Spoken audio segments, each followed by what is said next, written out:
Yes. So you're good without Baba? Baba is in each and every one of us. Okay? Na Baba pia alituacha. You know, ali create a bridge. Na katuambia tupite hiyo bridge. Ame demise at in the middle of the bridge. Na hiyo bridge ilikuwa inatueleka kwa William Samoei Ruto. So Baba yuko. Lakini wazungu usema the king is dead, long live the king. Alright. Na wakili walisema ya kwamba kuna karia nyingi sana ambazo zilikufa mainman Rio, zilikufa India, zikaja zikazikwa Bondo, Kango, Kajaramu. Hao ni watu wenye walikuwa wamezoea baba kubeba mkono yao. Okay. Yes, but for them naweza waambia waanze kuplan their retirement. Because wananchi watakuwa na opportunity to make a choice. Yes. Kwa hivyo ukisema kwamba kuna baadhi ya wanasiasa ambao career zao zinaenda kufifia, unamaanisha kusema kwamba chama cha ODM kina baadhi ya viongozi ambao si watenda kazi, ni popularity ndio inaweka pale katika nyadhifa hizo? Sijaongea juu ya chama. Nimeongea juu ya viongozi. Ambao ni wa chama kipi sasa? Umejua chama ODM as a chama, hata mimi nilikuwa ODM. Ulikuwa? Rally ya kwanza ya where formation of ODM was announced ilikuwa ni 26th of November 2006. Mimi kama chairman wa ODM Kisumu Town West ndio nilimobilize hiyo rally.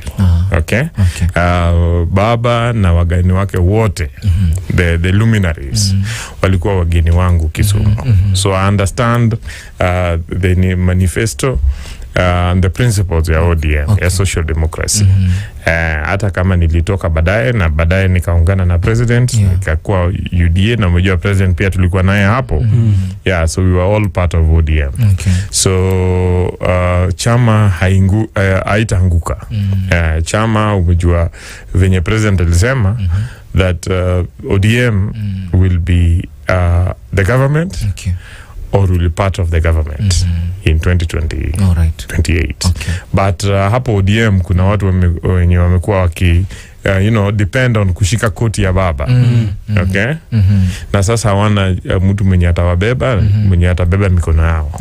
So hao wataenda nyumbani. Lakini ODM iko na very many young vibrant people. Yes, ndio sababu ukienda kwa my Facebook page leo, nimeiona wamekuwa wakiambia president that we don't have a 2027 deal. Nini. Sisi tunaambia president, Your Excellency, come straight to the people, directly to the people. Raila had created the bridge. Please cross it without fear. When you wanamwambia asikuje kwa wananchi directly, when you wanamwambia siji they have to sit down to negotiate 2027, are brokers. Ni kama wale brokers who are protecting the bridge where they are collecting toll. So mko na deal na president mpaka 2027 ama past 2027? Sisi kama watu wa the Lake region. Raila Amolo Odinga aliaga akatuacha kwa mikono ya William Ruto. Yes. I do not know what they discuss here in Nairobi. Lakini mimi nimejua kwamba the last funeral yenye Raila aliattend ilikuwa ni funeral ya Fibiasio, mama Fibiasio.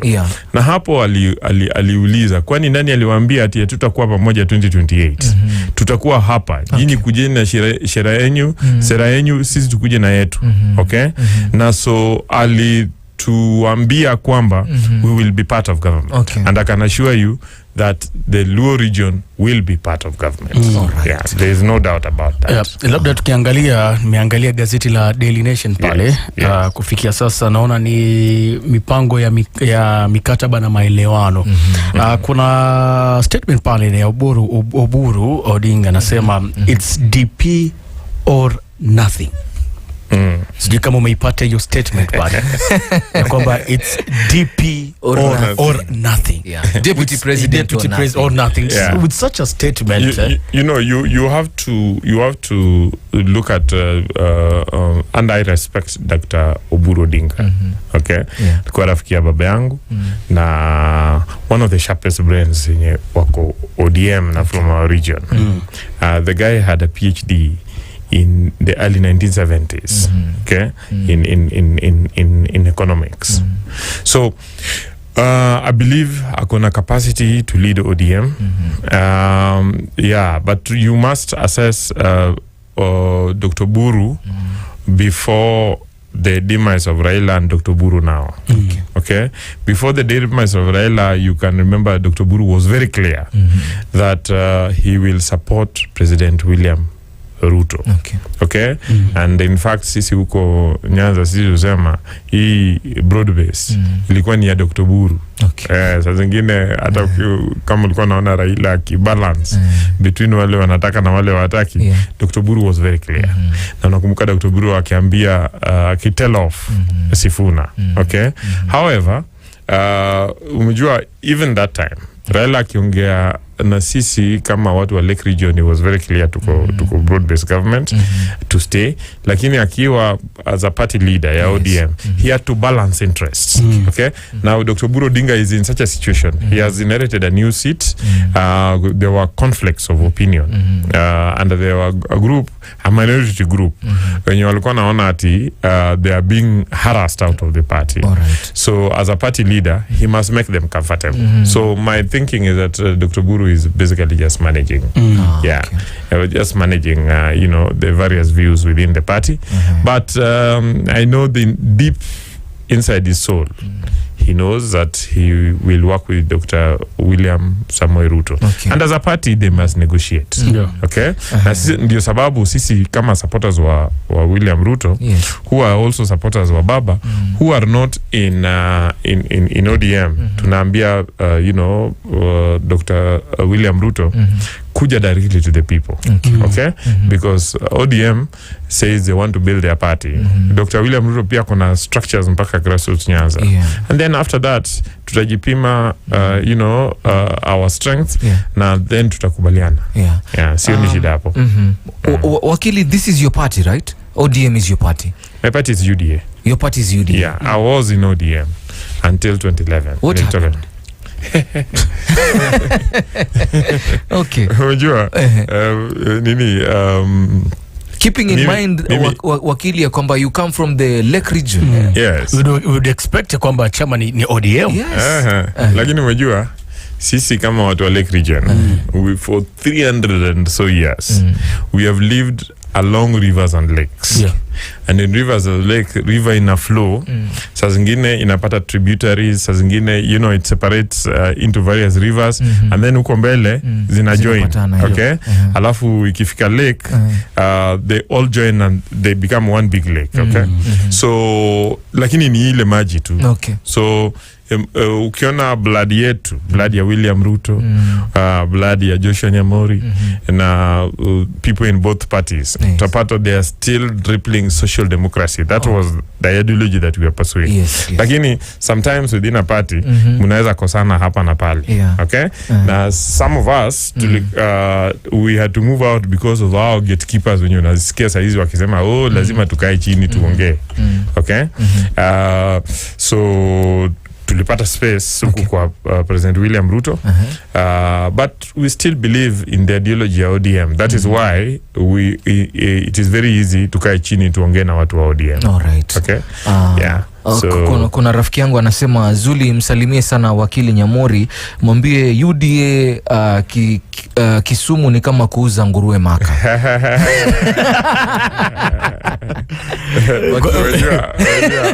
Unapata nimefanya siasa Kisumu kuliko huyo rafiki yake. Rafiki yako.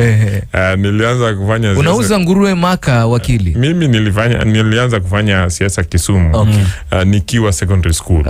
And I've been active since 1992. Okay. Very active in politics, so I understand it very well. Yes. I regularly do activities at UDA in Kisumu.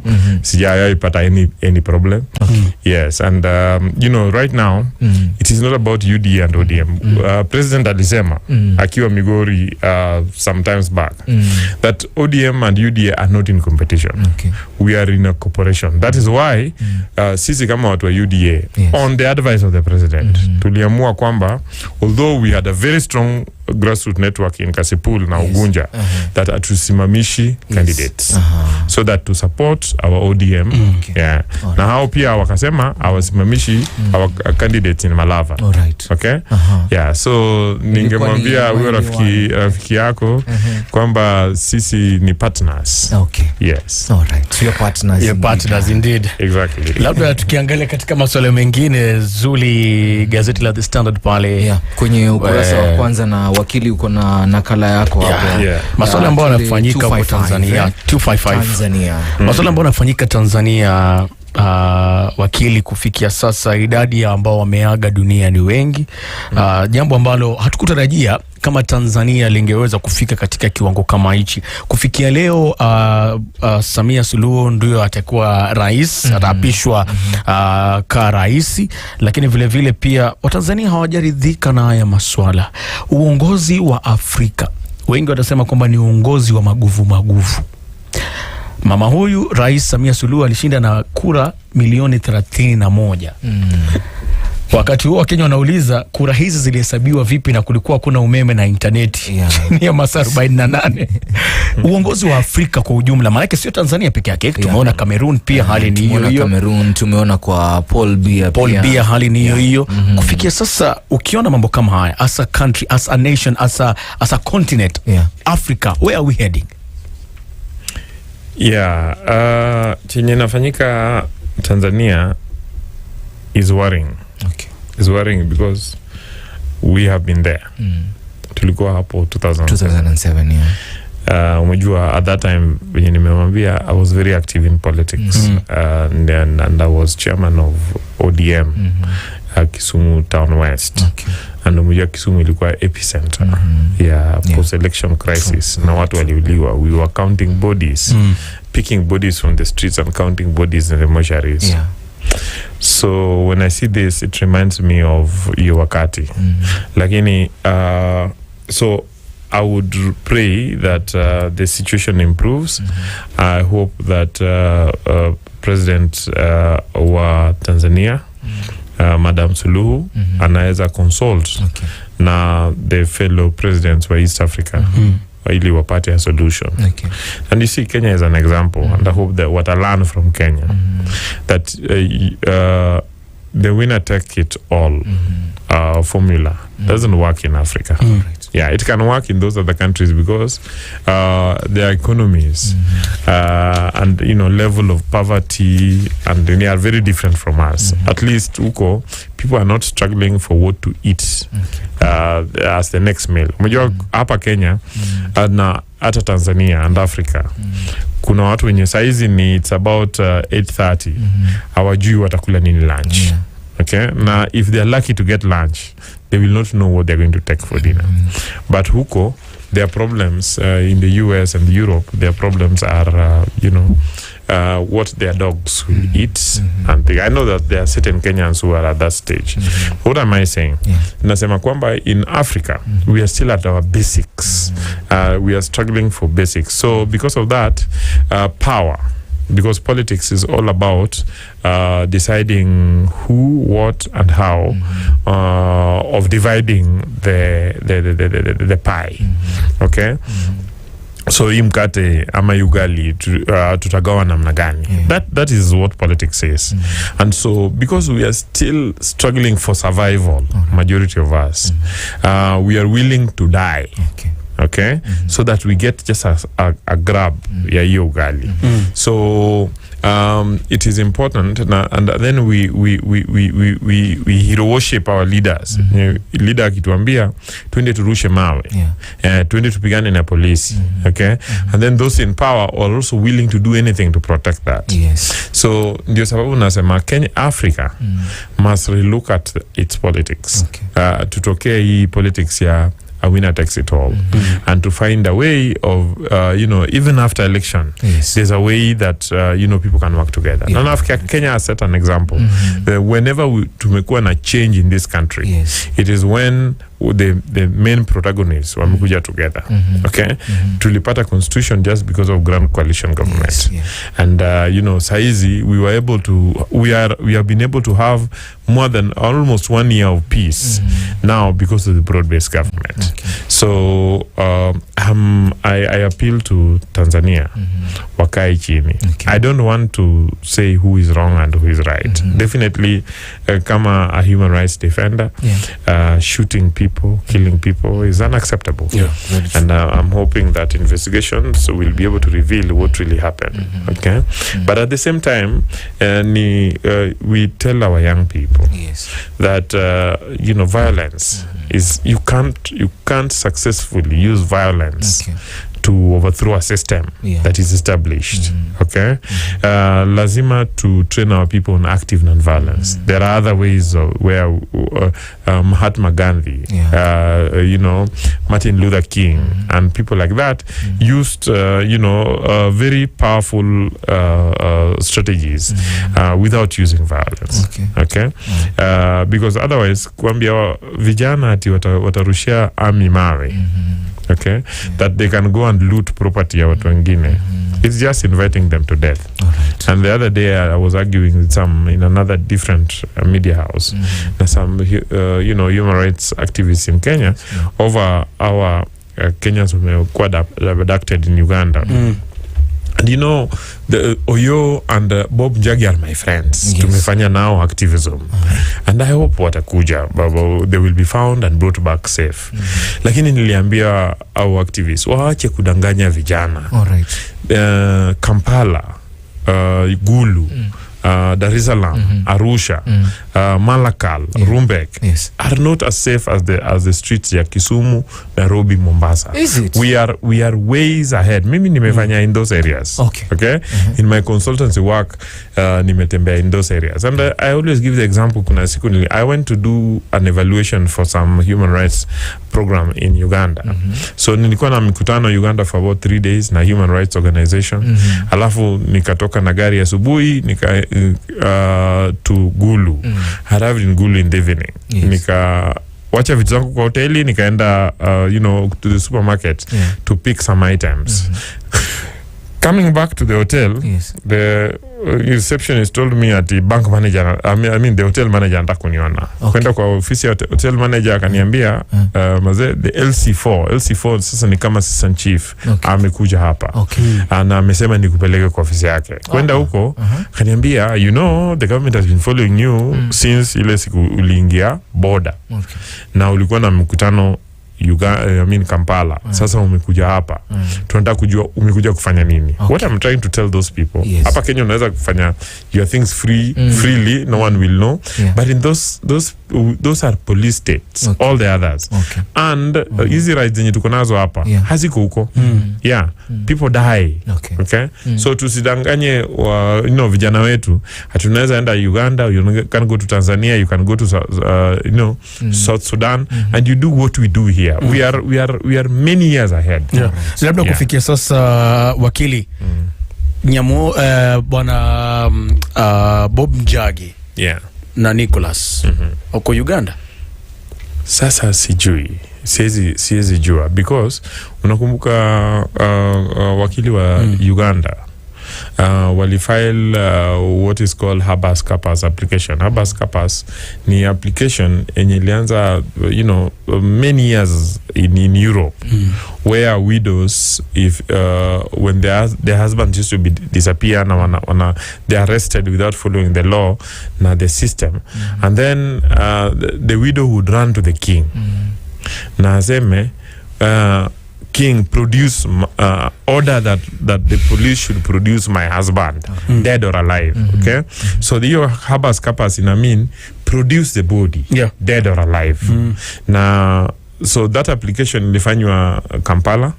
The judge had it. Na alisema the state pleaded that hawana those two, and then out of that the judge actually made, quite unfortunate, but made a conclusion that you cannot squeeze blood out of the stone.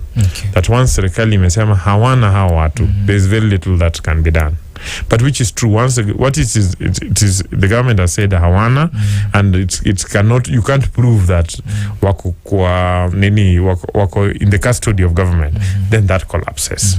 So hatujui wako wapi, hatujui kama wako hai, hatujui wako under the custody ya Kenya Ugandan government or individuals.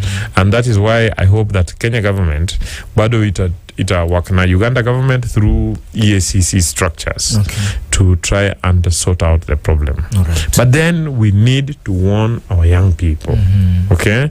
We need to sidanganye vijana ati wakishapita Busia ama wapite Namanga bata watakuwa safe. Unakumbuka juzi vijana wetu walikuwa na demonstrate kwa border ati wafunguliwa border waende Uganda. Nasikia wengine walienda jana, nilikuwa naona a clip ya Tanzanian police officer saying that wako na information that they are foreigners in Kenya.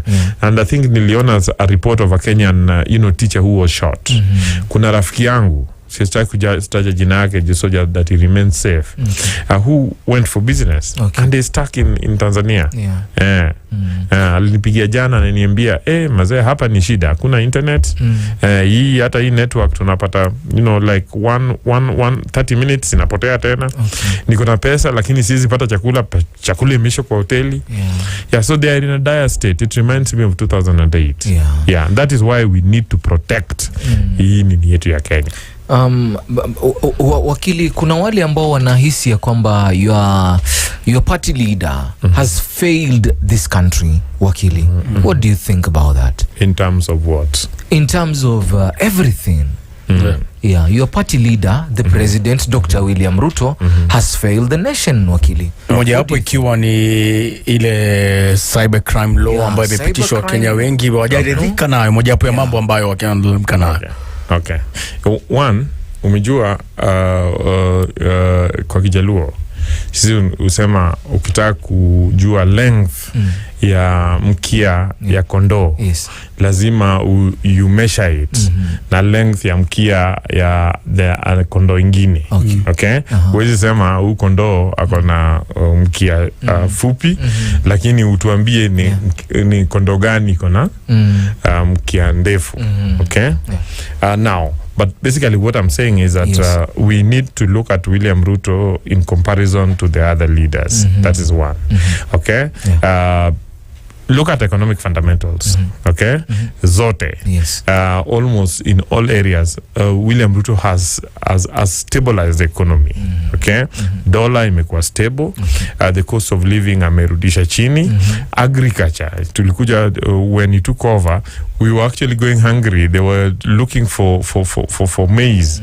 Tukona more than enough agricultural production.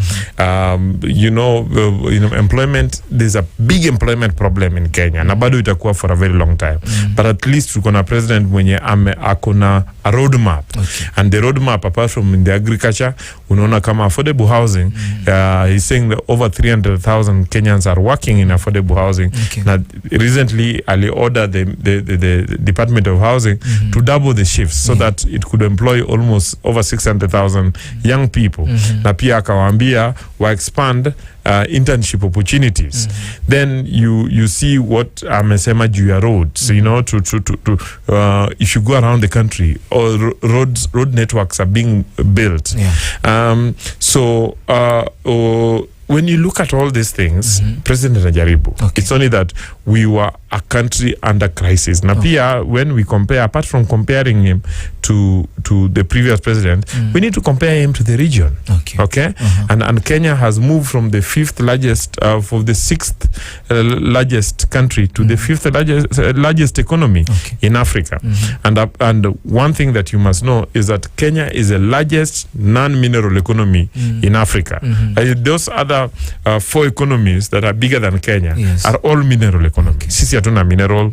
Okay? So you must judge William Ruto based on that. And then, Cybercrime Act that, the president is being accused of. You know that is not a new law. That law was enacted in 2018. Yes, there was certain amendments. Like in his amendment, President did not initiate the amendments. The amendments were initiated by a private, members' bill. But Mimi, I've looked at them, and I don't want to get into the legal language. Where we don't have the time, and it might not be helpful too. But in my view, Mimi wambia watu wa Kenya, they should look at cybercrime kama nyumba yako. Okay? Ama kama a mall. You are in a mall. Okay? And so, if you look at hizo laws zote, they are meant to protect. Okay? Not to target. Okay? Now, why do I say they are meant to protect and not to target? Tukisema that people should not, spread false information about.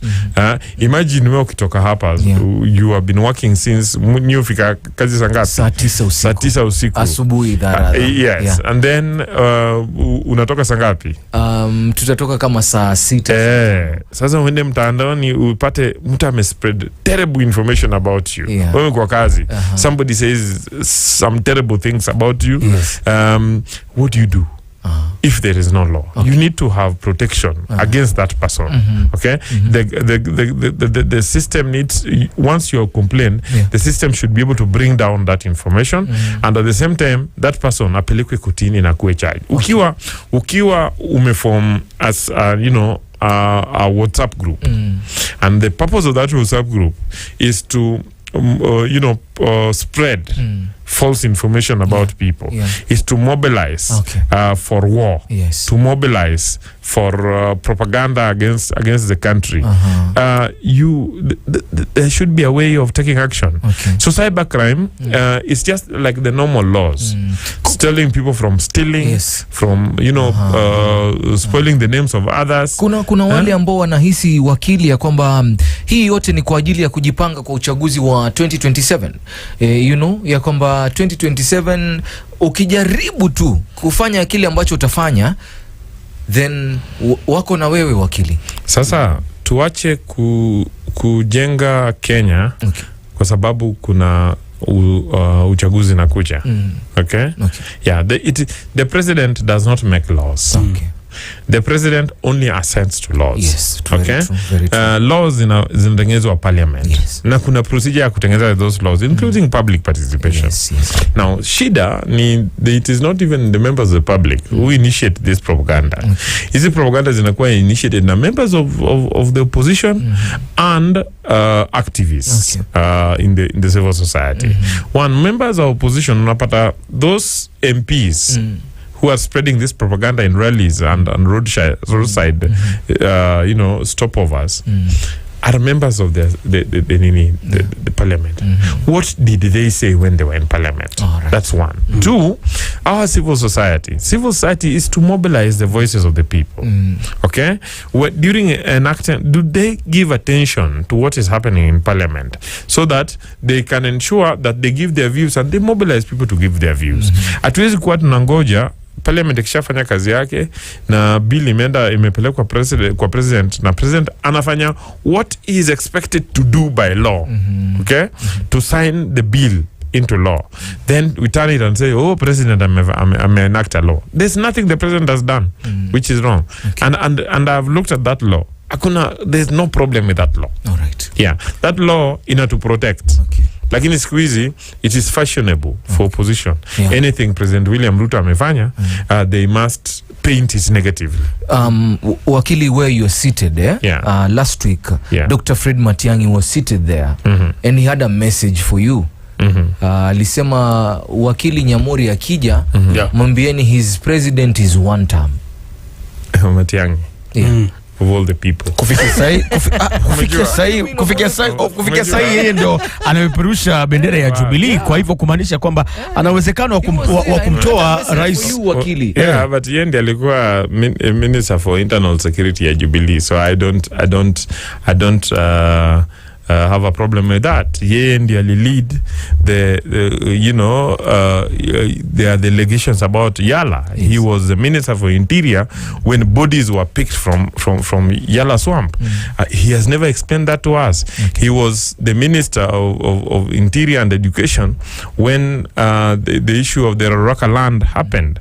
He has never explained that to us. So now you remember kuna huyu kijana alivaa green during riots in Nairobi, the police stepped on his skull. I mean, crushed his skull using boots. It was during Matiang'i's time. It was during Matiang'i's time, and policemen walked into nyumba in Nyalenda, ya Baby Pendo, and they used their boot to crush the brain of a young child. And then Matiang'i was held a press conference the following day, hapo police station, Central Police Station Kisumu, na akatuambia kama resident wa Kisumu that he has no apology. That the police were doing their work after killing Baby Pendo. So Matiang'i has a litany or things to answer. He's not, somebody else can talk about it, but he's not the one to talk about it. Bwana Nyamori, tofauti ya serikali ya kina Matiang'i iliyopita na hii yenu iko wapi? Matiang'i yaliyofanyika katika serikali hiyo pia tunaona ilifanyika hivi majuzi. I don't defend. Na nimesema kwa hii studio yenu previously that we need to reform our police force. We inherited a colonial structure in police force. And I think it was here niliwaambia one time nilienda kwa ofisi ya Kaindi became an deputy IG. But that time alikuwa PPO wa Kisumu. Na kaniambia ati maze hizo vitu naniambia are very good, but hizi vitu tunafanya ndio tulifunzwa. Okay? So what I'm just trying to say is that Matiang'i cannot act saizi because he's out of the office holier than thou. He was worse than the current system. Was he? He was worse than. And then he was not listening to anybody. Arrogant. Labda nikuulize Bwana Nyamori, I feel like katika kila hatua ya kimaisha unaangalia makosa ya mtu fulani alafu ukipata nafasi unarekebisha. Labda yale ambao waliofanya katika serikali yao mkaona kwamba ni mabaya. Hii serikali ambayo imeingia kufikia sasa, je, kuna hatua ambayo imechukua kuhakikisha kwamba wamerekebisha labda? Several. Unakumbuka this is the government in President aliappoint a former deputy a former chief justice to into a task force on police reforms. Na Maraka alifanya good job when you look at the report. And the government is implementing that. Part of it include humanizing the police. Unajua shida is we treat policemen as animals and we expect them to treat us as human beings.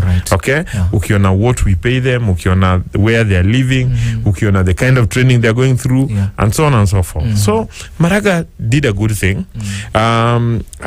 Interestingly, the same opposition activists were civil society then ran to court to stop the government from implementing the Maraga report.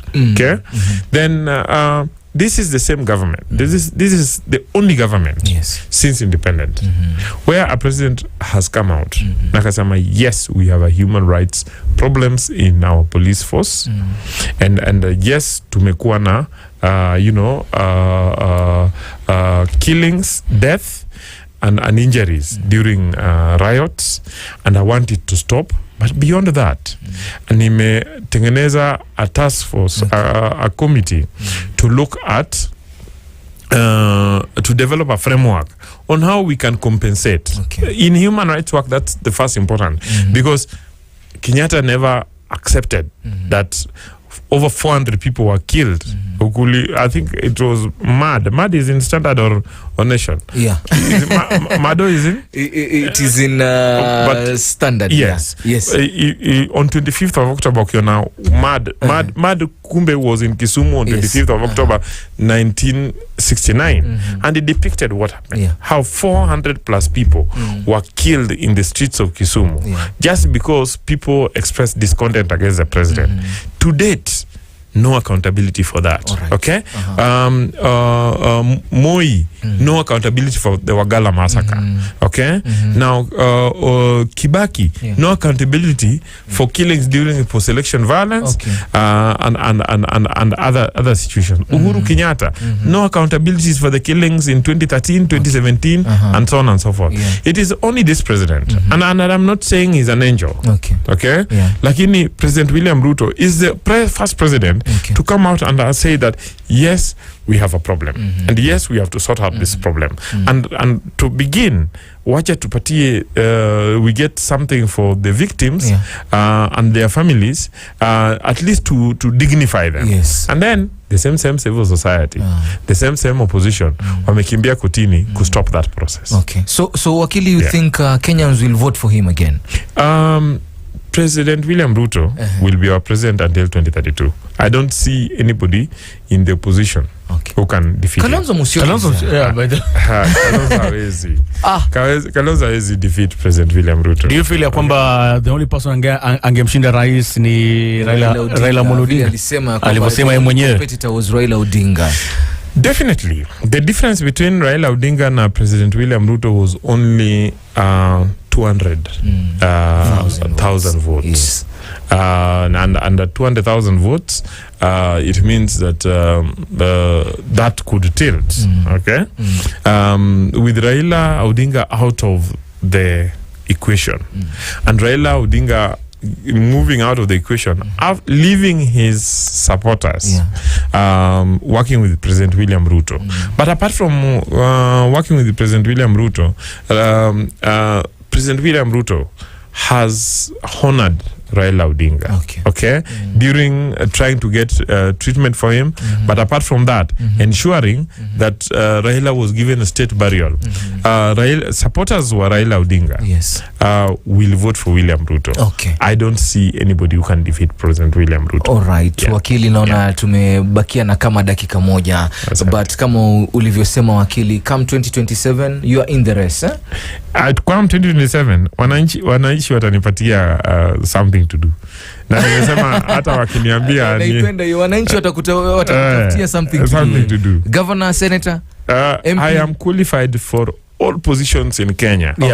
All positions, including even women rep, is not only for women. You can run for them. Kwa hivyo Bwana Nyamori, women rep pia wakikwambia usimame women rep. If president was not, if they thought so, you know, if President William Ruto was not running, then I could even consider that. But I'm still doing consultations. I am definitely going to announce. I'm sure I'll join you another time. Please. Ukipata hicho cha women rep pia sio fire. Wakili Joshua